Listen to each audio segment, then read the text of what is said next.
Hello, I'm ABX and welcome back to the video. One of my favourite things to look into when it comes to Minecraft is remove features that were added to the game really early on, long before the game was ever successful, by Notch, as just kind of playing around and kind of seeing what would stick and what wouldn't, and some of these features are really disastrous, and it's really good they were removed, perhaps they even led to the success, and some of these are kind of bad, and it makes you wonder like what Minecraft could have been if these weren't ever removed instead. So with today's video I wanted to talk about one of the features that I've never been able to mention because I've never been able to see more than screenshots, but today I have a full working version of Minecraft in dev, and I'm going to be showing you the floating world type, one of the coolest ideas for features I think was ever floated for Minecraft in general, and I'm going to be showing you, and hopefully you'll do enjoy this. Like the video if you do, because it helps out the channel, and lets know you do enjoy this sort of video, the removed stuff. I really enjoy seeing it, and hopefully all of you do too. But with that said, let's get straight into it. This is going to be a full in-depth kind of showcase on this one, because bear in mind the floating world type was just one of the 4 world types you had access to back here, but it also has a bunch of different variants because, there's the shape, there's the size, there's the theme, and you might be curious as to what all these options are all about. Why is it that way back here, at this time, there is no seed, there's no saves, there's all that sort of stuff. It's just straight into generating a new level. This is because back then, Notch didn't have the idea of like, oh yeah, you can make it generate randomly with biomes and stuff.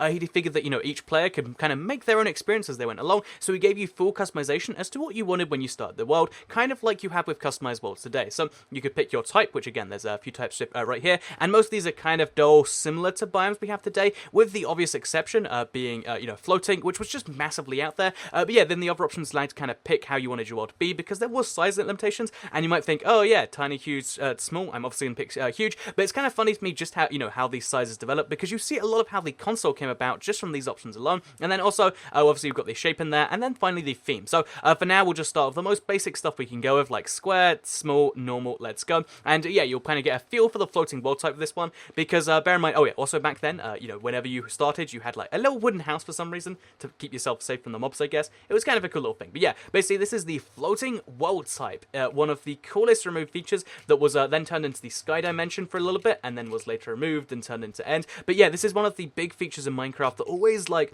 at least to me, like, inspires me and blows my mind at the same time, because it makes you want to just go out and explore it, because when again, it's like all the challenges that you see in Minecraft PC that use this, the idea of, like, you have this certain number of blocks in the sky, if you dig too far down, or if you make a mistake, like if you, let's say you're on lots of floating gravel, and yeah, the gravel is kind of ruining it for me right now, you're floating on lots of gravel, you remove the wrong block, then suddenly you fall down, and okay, you're kind of done with, and yeah, that's kind of, as you can see, that's the full size of the small world type. But the funny thing to me is you might think, oh yeah, that was a pretty small world, what happens if we go for the huge world type? So actually that might be normal, but yeah, let's do the same thing, but let's show you the huge world type, because to me at least it was kind of funny just to see the size difference. Also, notice how that even, with a modern day, computer, a pretty high-end one too, it's still going to take like a solid 20 seconds to load this, because all of the, stuff that, the reason these world types are smaller, the reason everything's so different, is because the game was a lot less optimized back then, so it took that long just to load in all of these blocks. And yeah, here's a huge floating world type, and you might think, wow, this is some serious size, but when you really get down to it, it actually isn't. It's more like a 500 by 500, like only slightly bigger than the smallest, world that we've ever had on any modern device, the classic sized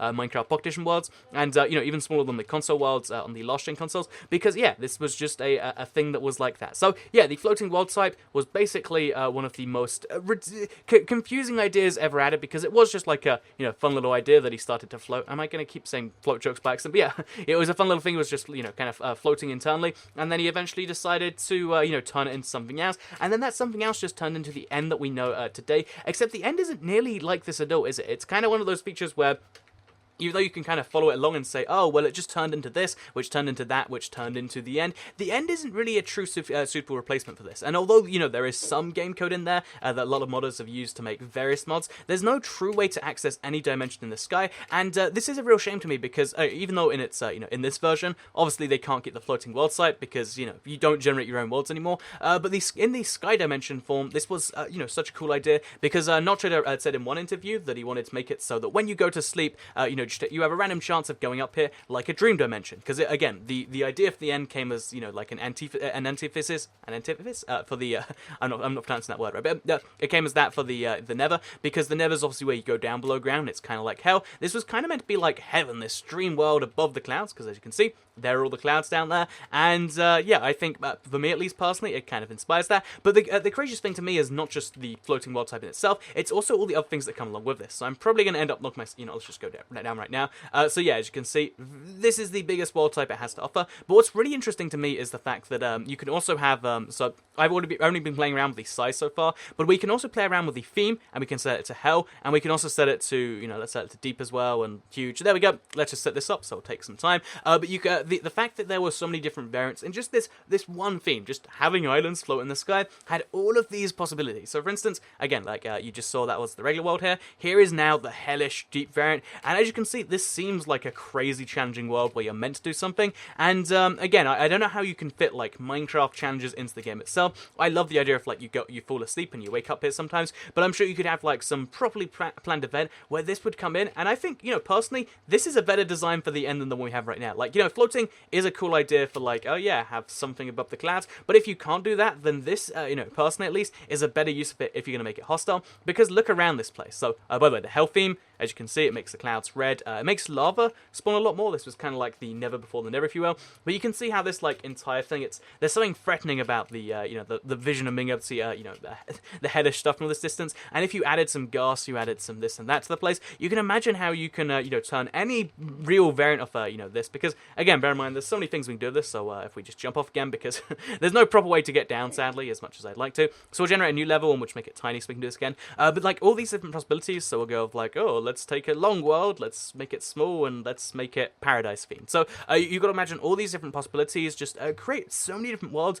that all have different experiences. But at least for me, again, I know a lot of you agree, but you know, not necessarily everyone, but a lot of people do agree that, oh yeah, it would be an amazing little experience if there were some way to use this, because there's something about a lot of, at least for my mind, like the exploration part of Minecraft, that just falls in love with this immediately. And I'd love to hear what all of you do think, because yeah, this is one of the most interesting things I've ever seen, and I'd like to know if you all agree with that. Let me know if you do in the comments down below. Like the if you did like it, because it helps out the channel a lot. Let us know you do like this sort of video.